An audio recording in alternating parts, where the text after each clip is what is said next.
driven up on stage. And what a beautiful vehicle to do it in. The Secretary of Energy, Dan Brouillette, is doing an incredible job for the United States of America. Would you give our Secretary a big round of applause?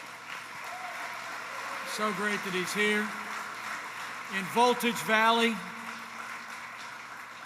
to Mayor Arno Hill, thank you for your warm welcome, for your great local leadership. Legendary coach Jim Tressel, and above all, my seatmate, Steve Burns, and the men and women of Lordstown Motors. What a great day in the Buckeye State.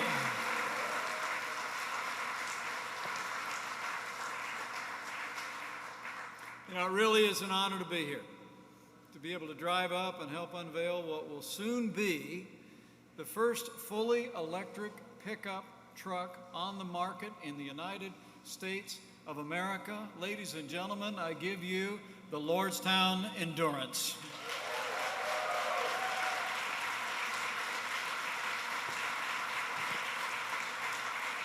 Beautiful. And I got to tell you, it's a nice ride. And I'm a truck guy. I'm currently between trucks right now, but I'm looking.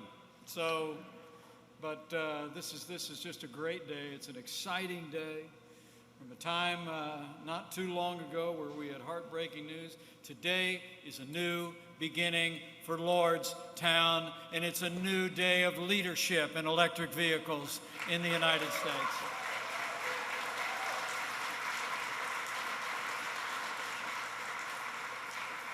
It really is great to be with all of you. And on my way here today, I got a phone call as soon as I landed from a friend of mine.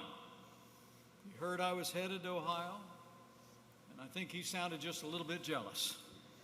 He's a man who loves the state of Ohio, and he has been the best friend that automotive manufacturing has ever had in the Oval Office. I bring greetings from the 45th President of the United States, President Donald Trump.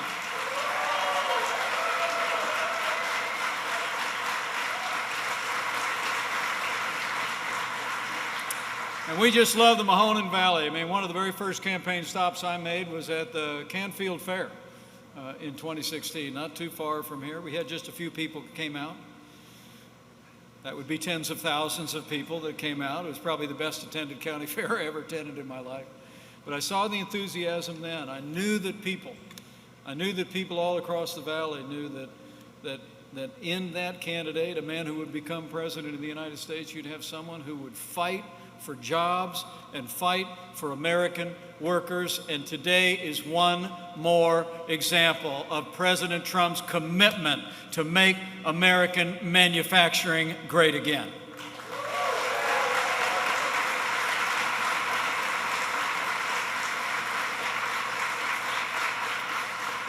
And I want to thank all the distinguished guests who are here with us today. You know, they're working with Senator Rob Portman, working with your great governor, Governor Mike DeWine, and others. This president went to work right after the people of Ohio said yes 3.5 years ago. We cut taxes across the board for working families and for small businesses. We rolled back more federal red tape than any administration in American history. We unleashed American energy and the kind of energy innovation that you're going to see in the Valley now for decades to come. We fought for free and fair trade and the values and ideals that have always made this country great. And on every single promise, President Trump delivered for the people of Ohio and the people of America.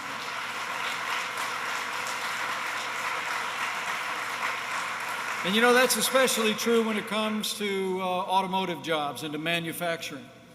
For the first day of our administration, the president said he was going to put free and fair trade deals that put American jobs and American workers first, back at the center of American policy.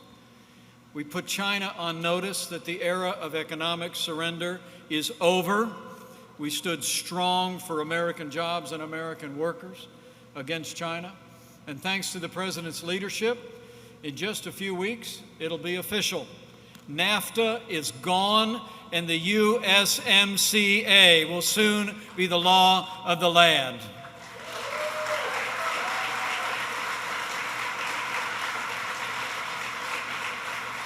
And it puts American manufacturing, American workers first.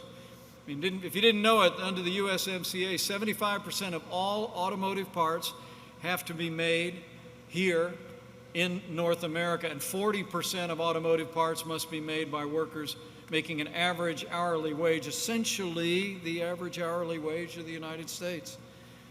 That's how we're doing it, folks. That's how we have taken the incentive that was in NAFTA to move jobs south of the border. That's all gone. We're going to keep automotive jobs growing right here in Ohio and right here across the United States.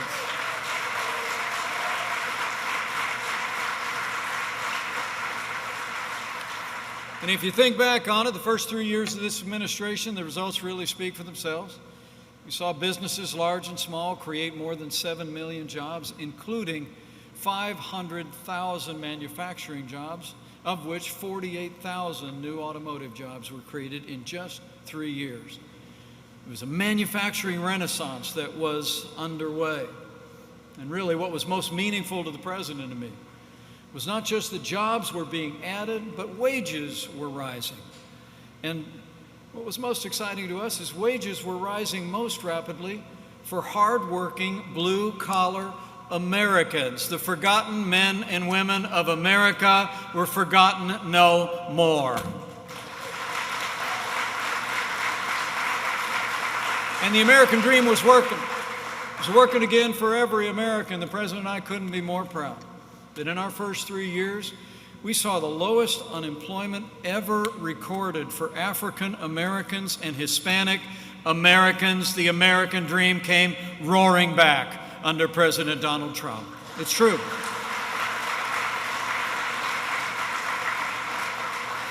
Our economy was on an incredible roll. The stock market setting records, jobs being created, wages rising. And then, as we all know, then came the worst pandemic in 100 years to strike our country from overseas. But in the midst of that, as the head of the White House Coronavirus Task Force, I can tell you, every step of the way, President Trump exercised the kind of leadership that every American would want. Decisive action. I mean, literally, before the month of January was out, he stood up a task force bringing a whole of government response prepared. But even before, the first coronavirus case was transmitted from one American to another, this president suspended all travel from China into the United States of America. He put the health of America first.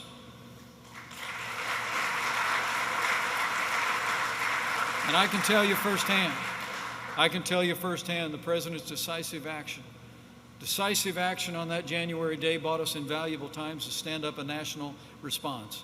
And in that time, from here in Ohio and all across the country, you saw it. The American people produced and delivered hundreds of millions of medical supplies to our incredible healthcare workers in all 50 states. In fact, can we just hear it for our doctors and our nurses and all of the incredible healthcare workers that are working right up to this moment for those struggling with this disease? God bless you all. And we reinvented testing, literally from a standing start. You know, when I was tapped to lead the coronavirus task force in late February, we were using the old system of testing, where you send samples to a state lab or you send them to the CDC. I mean, we'd only done a few thousand tests by the end of February. But because the president brought together massive commercial labs in this country, challenged them to step forward and meet this moment, we're actually testing more than 500,000 Americans every single day, and we'll soon have tested 30 million Americans all across this country. We met the moment. We met the moment with American innovation. And I have to tell you, American manufacturing stepped up in so many ways to meet that moment for those critical medical supplies, but maybe none more important with the way that we saw many of our greatest manufacturing companies step forward and partner with the federal government to produce ventilators at an unprecedented rate. You know, what we'd heard from some countries overseas early on was that many people were succumbing to the coronavirus because they didn't have the equipment like ventilators to see them through the worst of the disease. Well, we were going to make sure that didn't happen in America. And I couldn't be more proud to tell you that thanks to the President's leadership, thanks to the way American manufacturing stepped up, no American who required a ventilator was ever denied a ventilator in the United States. That's a national accomplishment.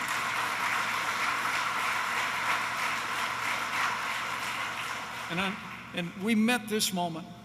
We met this moment, I believe, with compassion and ingenuity. We saw the people across Ohio and across America put the health of their family and their neighbors first in those 45 days to slow the spread, and the people of Ohio have continued to practice good common sense and good hygiene in the progress that you've made. And because of the foundation that we laid in this economy in those first 3 years, I'm proud to report to you, as we stand here today, including Ohio, all 50 states have started to open up our economies again.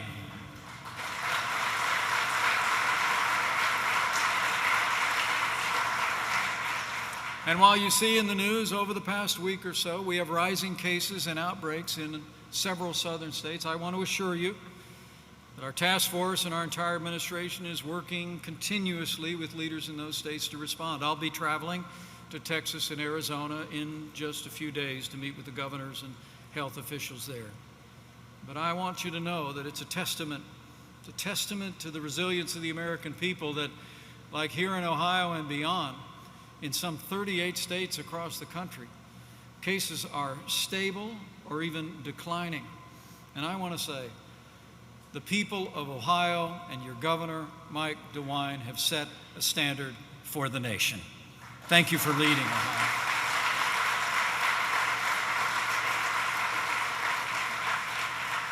And with all the American people are doing, we're putting America back to work. Today's one more example of a great American comeback. The truth is, because of the foundation that we laid in this economy together over the first 3 years, even as we began to open up America in the month of May, we actually saw the largest one-month increase in jobs in American history. 3 million jobs created. And that was before more than half of small businesses were even open yet.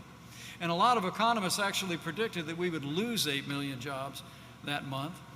The unemployment rate might hit 20%, but if you didn't hear about it, not only did we create 3 million jobs last month, but the unemployment rate didn't go up to 20%. It actually dropped down from 14% to 13%, and we're continuing to see unemployment claims steadily decline across the country. America's coming back.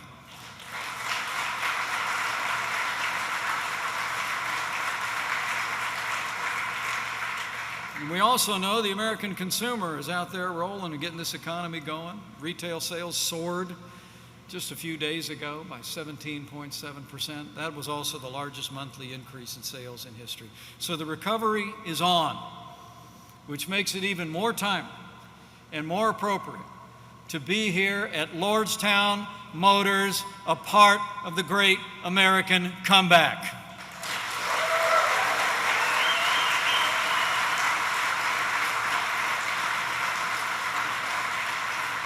And all of you gathered here today, and all of you with great family histories in this community, know that this community is a perfect example of the character and the resilience and the faith that's driving an American comeback after all we've been through. I mean, when you think about the storied history of this community and even this facility, endurance isn't just the name of the pickup truck.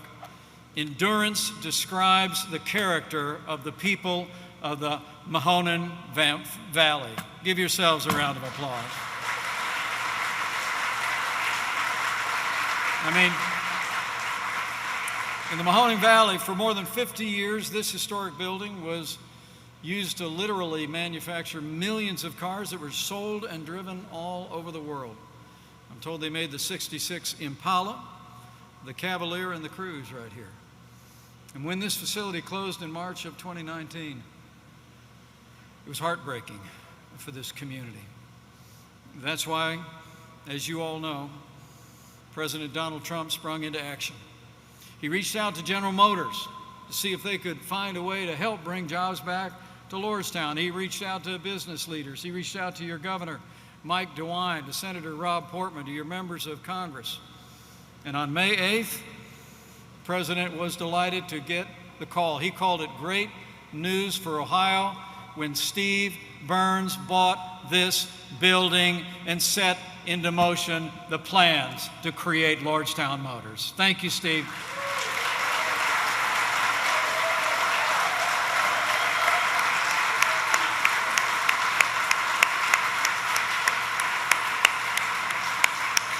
Can we hear it one more time for Steve Burns? Thanks for stepping up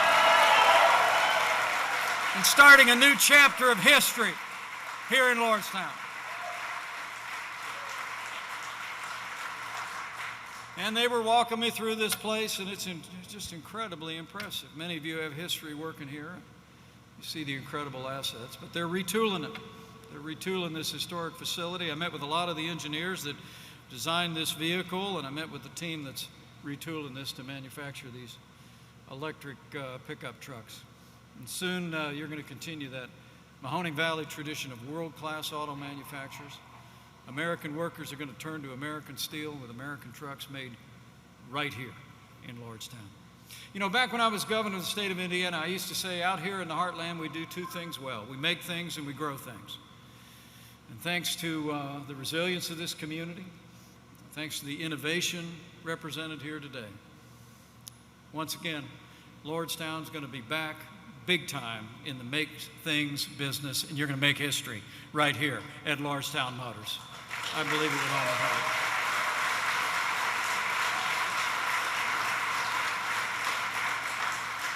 I mean, the truth is, you all know what the president and I know, is that manufacturing workers are the backbone of America's economy. And here in the Valley, you have some of the very best in the world. On the way here, I was reading about a few of them, like a man who spent more than 30 years in the auto industry after he spent 14 years in the United States Navy as an electronics technician. He was 8 years on a nuclear submarine. And today, he's going to be the director of central maintenance here at Lordstown Motors. Would you join me in thanking him for his service to America and his leadership in this company? John Ritter, thank you so much. Where are you, John?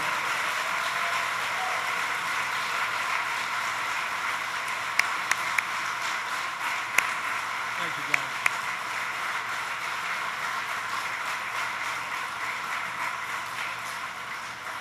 And thanks for your service, John. We're truly grateful in the United States Navy. You know, my unworthy son-in-law is a lieutenant in the United States Navy, so we're proud of you and grateful for you. Oh, I also heard about a man I met just moments ago who came to this country as a refugee after he heard a speech by my second favorite president, Ronald Reagan. He spent more than 20 years in the auto industry. He's worked his way up to the top management positions in 3 major companies. He truly loves this country. He's lived the American dream. So would you join me in congratulating John Vo for his great leadership and his extraordinary contributions to this community. Thank you, John. Thank you, John.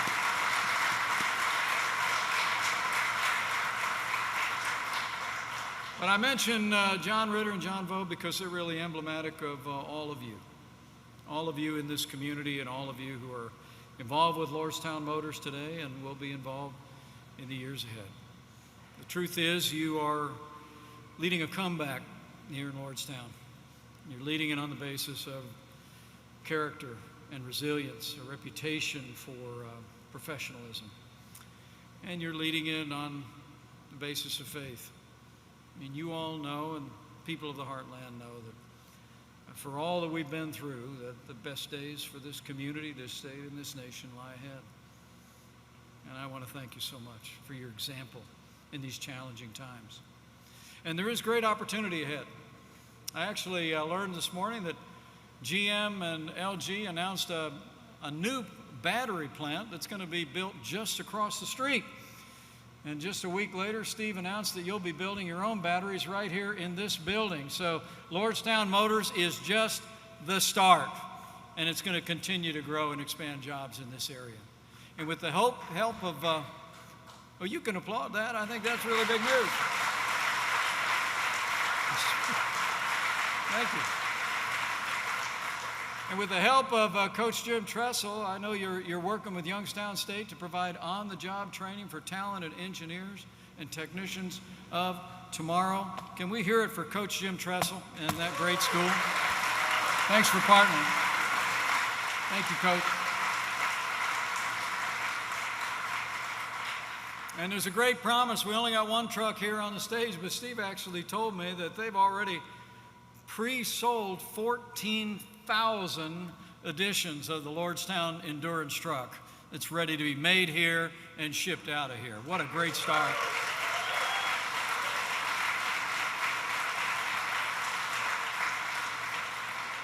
So they got a great team here doing the retooling, doing the engineering, but I know in the months ahead they're going to be ramping up production. Steve was telling me by about this time next year they plan to hire 500, 600, 700, 800 people in this community and turn this factory all the way back on.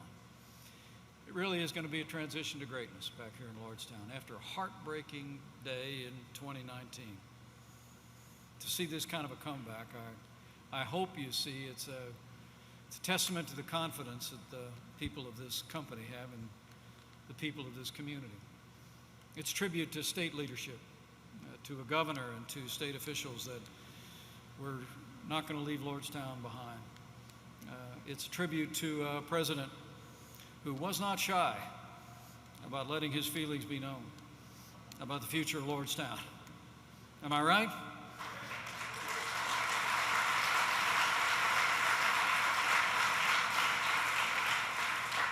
But ultimately, it is a tribute.